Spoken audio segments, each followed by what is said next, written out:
Pumili ng nais na propesyon at bilugan ang mga katangian dapat taglayin. Gusto kong maging isang Anong gusto mong maging? doktor. Oh, sulat mo. D. The O. K. T. O. R.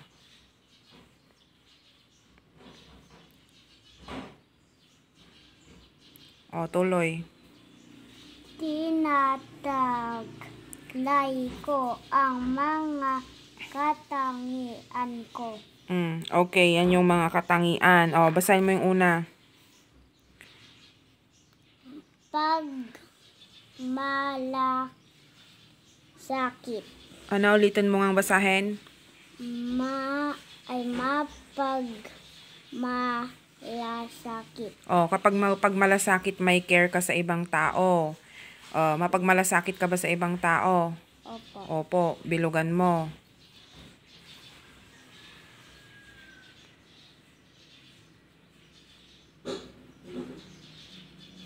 O, next. Madamot. O, madamot ka ba? Hindi po. O, wag mong bilugan. Next. Magaling. Magaling ka ba? Opo. Next. Makasarili. O, yung makasarili, iniisip niya yung, hindi niya iniisip yung ibang tao, sarili niya lang iniisip. Makasarili ka ba? Hindi po. O. Masipag. O, masipag ka ba? Opo. Di bilugan mo. O, next. Mabait. O, mabait ka ba? Opo. Talaga ah. Opo. Next.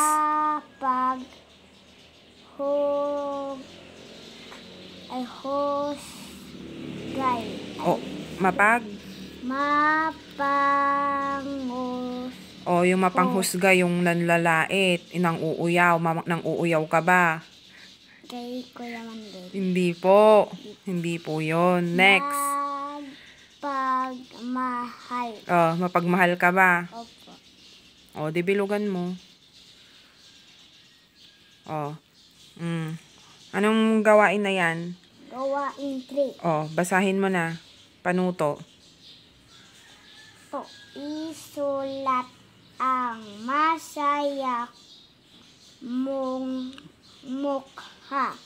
Kung tama ang ipinahahayag at malungkot kung na mukha kung hindi.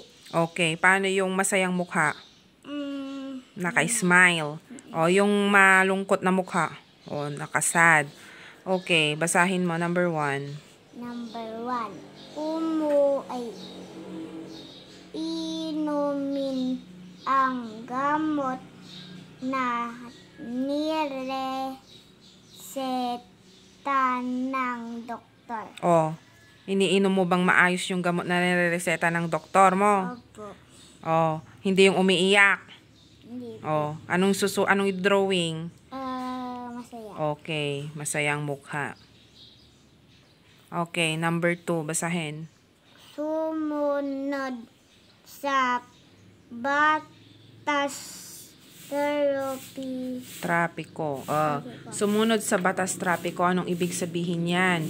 O, kapag yung nag-stop light, kapag red, magi-stop yung mga sasakyan. O, doon na tayo dadaan. Kapag nag-green na, o, may maraming dumadaan, kaya magi-stop muna tayo sa daanan. Tapos, dadaan tayo sa pedestrian lane. Nakakita ka na ng pedestrian lane. Yun yung nasa harap ng munisipyo, yung may white sa highway, no? Sige, anong isusulat dyan? Masaya. Masaya. O, number 3. makipagkwentuhan sa kaklase habang nagsasalita ang guro. Magandang gawain ba yun? Nakikipagkwentuhan ka sa katabi mo? Hindi po. Oh, okay. Anong dapat gawin kapag nagtuturo si teacher? Malungkot. Hindi kapag nagtuturo si teacher, nakikinig. Hindi ka nakikipag-usap. Oh. Anong susulat mo dyan nga, Rod? Masaya. Malungkot kasi nakikipagkwentuhan ka sa iba. 'Di ba?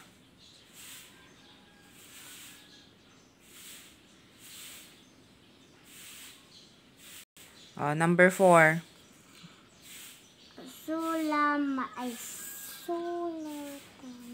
Sulatan ang mga pader,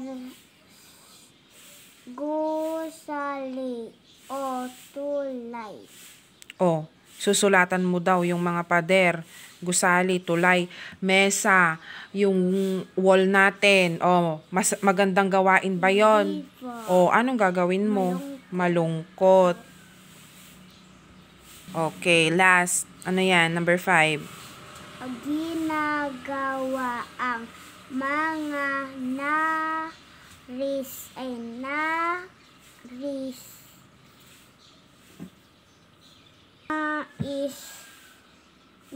sa ospital. Basahin mong mabuting number 5. Sigawan ang mga nais na ay sa ospital. Oh, sisigawan ba dapat? Hindi po. Oh, magandang gawain ba yon? Hindi Oh, anong idodrawing? malungkot. Okay, drawing mo na